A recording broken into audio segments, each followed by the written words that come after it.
Selamat datang kembali di materi atau mata kuliah online manajemen organisasi. Kita masih ada di bab mengenai value and attitude bagian kedua. Bagi yang belum melihat video sebelumnya, silakan dicek di playlist. Di bagian pertama, saya membahas mengenai pemahaman dasar dari value dan pentingnya value dalam organisasi. Kemudian dilanjutkan dengan kerangka Hofstede atau Hofstede Framework. Ya, ada beberapa di situ, ada individualism, ada collectivism, ada achievement, dan ada nurturing. Sekarang kita lanjutkan di bagian berikutnya, yaitu mengenai attitude. Attitude bisa didefinisikan sebagai evaluative statement or judgment concerning object, people, or event. Jadi pada saat kita mengevaluasi ya, pernyataan kita atau melakukan judgment terhadap satu objek, satu masyarakat ya, atau satu kejadian. Jadi misalkan kejadian apa yang misalkan Anda tersandung begitu, sandung batu. Nah, attitude tiap orang itu beda. Ya, statement tiap orang akan beda pada saat tersandung. Ada yang misuh-misuh gitu ya. Ada yang ya nyebut nama Tuhan begitu. Ada yang sabar, ini cobaan begitu. Ya, ada yang cuma dalam hati saja. Nah, begitu. Yaitu attitude kita. Jadi reaksi kita terhadap sekitar kita. Attitude itu bisa berasal dari cognitive component, the opinion or belief segment of an attitude. Jadi tergantung dari kepercayaan kita, agama, dan juga opini kita dari apa yang kita pelajari di dalam hidup. Bisa juga dari affective, emotional or feeling segment of an attitude. Kita pada saat mengevaluasi statement atau bereaksi terhadap sesuatu, itu kita sedang dalam kondisi apa? Sedang dalam kondisi marah, kondisi senang, kondisi sabar. Mau Anda lagi jatuh cinta gitu misalnya. Kemudian mau Anda kesandung ya nggak terasa sakit mungkin. Ya. Kalau Anda sedang patah hati kebalikannya. Jangan kan kesandung gitu ya. Kesenggol sedikit aja, waduh marah-marahnya bukan main. Yaitu affective component. Bisa juga dari behavioral component, an intention to behave in certain way towards someone or something. Jadi memang niat kita terhadap sesuatu atau seseorang. Anda sudah dendam sama seseorang ya, maka attitude Anda terhadap orang tersebut akan beda dengan pada saat Anda tidak memiliki perasaan terhadap orang yang lain. Anda sudah dendam sama seseorang, senggol sedikit, waduh langsung marahnya nggak ketulungan gitu ya. Ya kalau Anda sedang nggak kenal sama seseorang, kemudian Anda disenggol ya, oh iya Pak, nggak apa-apa, nah, begitu misalkan. Ya, itu kognitif, afektif, dan behavioral komponen dalam attitude. Attitude and workforce diversity. Nah, sekarang hubungannya apa dengan organisasi?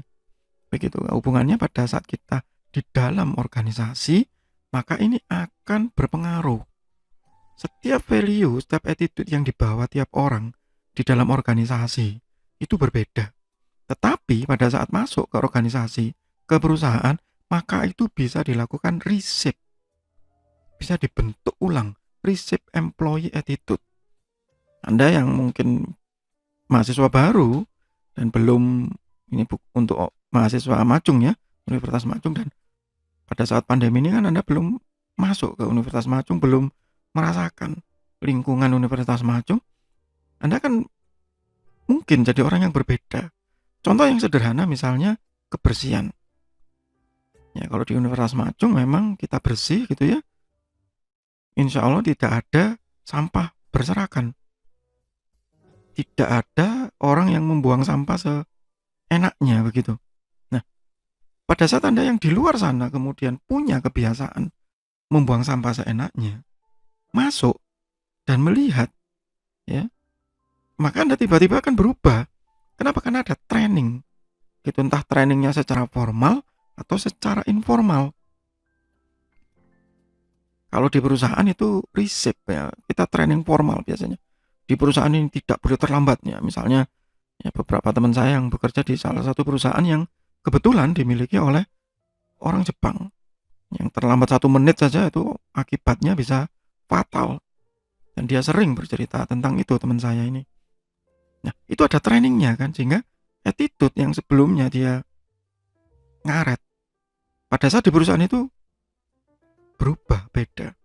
Participating in diversity training that provide for self-evaluation and group discussion. Nah, biasanya nanti waktu training ada evaluasi diri, ya, refleksi, kemudian diskusi. Nah, begitu. Volunteer work in community and social service center with individual of diverse background. Nah, ada juga yang membentuk supaya berjiwa sosial, kemudian diikutkan bakti sosial, aktivitas komunitas. Nah, itu kalau Anda yang mahasiswa Universitas Macung, seharusnya kalau tidak dalam masa pandemi, Anda ikut mata kuliah Pancasila, Anda kan disuruh keluar, disuruh ke komunitas. Nah, itu akan membentuk atau reshape attitude, ya. Exploring print and visual media that recount and portray diversity issue. Di training secara formal, di dalam kelas, dikasih presentasi, dikasih buku panduan. Tapi ini kalau menurut saya saat ini yang paling efektif, yaitu yang nomor 2, volunteer work, ya. Menumbuhkan empati, begitu. Sehingga nanti akhirnya keluar attitude in workplace. Kalau sudah melebur attitude-nya ke dalam organisasi tersebut, maka dia akan mendapatkan job satisfaction. Saya puas lo kerja di sini. Ya, ingat, job satisfaction tidak harus berupa uang, tidak harus berupa kompensasi. Ya, job satisfaction itu feelingnya. Saya senang di sini, kenapa ya? Saling tolong menolong, kekeluargaan, tidak individualis, ya. Kemudian saling concern, saling care satu sama lain, sehingga puas dan awet, betah di situ. Dan job involvement, dan terlibat. Ya, meskipun itu bukan pekerjaannya, tapi dia bersedia untuk menolong. Ya, tidak satu sama lain. Considering performance important to self-worth, actively participating, nah begitu. Dan akhirnya komitmen terhadap organisasi.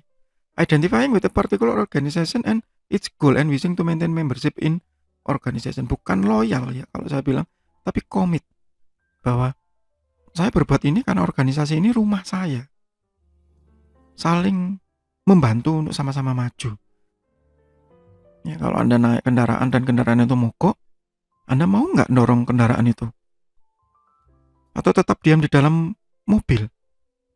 Biarkan yang lain mendorong, saya diam aja, males saya, gitu. Nah, kalau Anda ikut mendorong berarti Anda sudah mencapai organizational commitment. Tapi kalau Anda di dalam mobil berarti belum. Dan Anda belum job involvement. Dan Anda merasa tidak puas, aduh, mobil bobrok gini dibuat jalan, mogok aja. Nah, itu Anda nggak puas berarti. Kalau Anda ada job satisfaction meskipun tadi mogok, Anda bilang, wah ini meskipun dia mogok tapi ini membantu kita sampai tujuan loh. Nah, begitu. Ya. Dan nanti ini akan dibahas lebih lanjut pada saat Anda mempelajari MSDM, bahwa di job satisfaction itu seharusnya kita ada di yang poin kanan ya, konstruktif.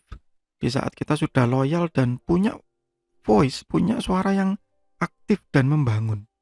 Tidak lagi kepingin keluar. Nah, itu kalau saya daripada yang bawah neglect, ya, menolak keputusan segala macam, mending keluar aja supaya tidak menjadi orang yang destruktif, ya, yang di sebelah kiri. Begitu.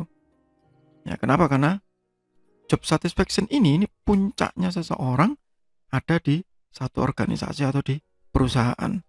Karena satisfied employee who feel fairly treated, yang merasa sudah diperlakukan baik, artinya organization attitude atau perilaku organisasi tadi sudah baik terhadap dia, maka dia akan trusting of the organization and more willing to engage in behavior that go beyond the normal expectation of their job.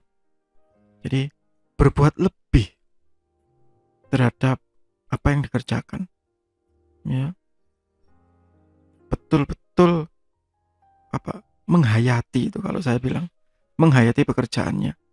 Tidak hanya pokoknya ya yang penting Saya bekerja masuk jam 8, pulang jam 5 gitu. Tapi apa yang ada di situ tidak ada seperti itu. Ya, itu bedanya. Oke, itu job satisfaction. Nanti gini akan dibahas lebih lanjut di manajemen sumber daya manusia ya. Tetapi saat ini bahwa value ya and attitude itu tujuan utamanya nanti di dalam organisasi untuk reshape gitu ya. Kita memiliki value dan attitude yang sama pada saat berada di organisasi tersebut. Di luar terserah, tapi pada saat di dalam perusahaan, pada saat bekerja memiliki hal yang sama. Kalau Anda yang di sisi informasi pada saat jadi programmer, kalau Anda job satisfaction, Anda kan berusaha membuat program itu seoptimal mungkin. Kalau sempurna tidak ya, optimal.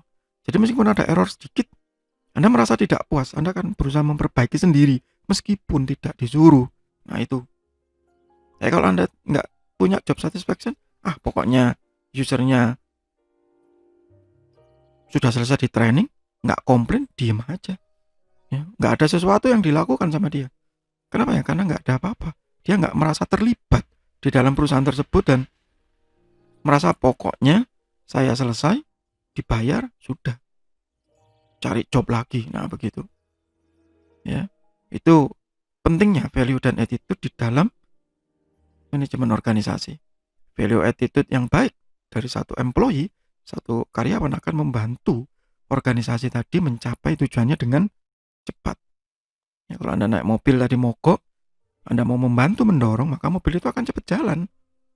Dan kita akan cepat sampai ke tujuan. Tapi kalau Anda diem di mobil dan diikuti banyak orang diem di mobil yang mendorong cuma sedikit, ya nggak jalan-jalan.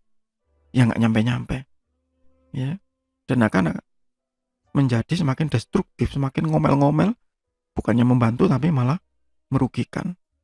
Ya. Merugikan organisasi dan orang lain yang ada di dalam organisasi tersebut. Itu untuk sementara di bab mengenai value dan attitude, masih di materi atau mata kuliah online manajemen organisasi. Semoga bermanfaat, tetap sehat, tetap semangat. Terima kasih.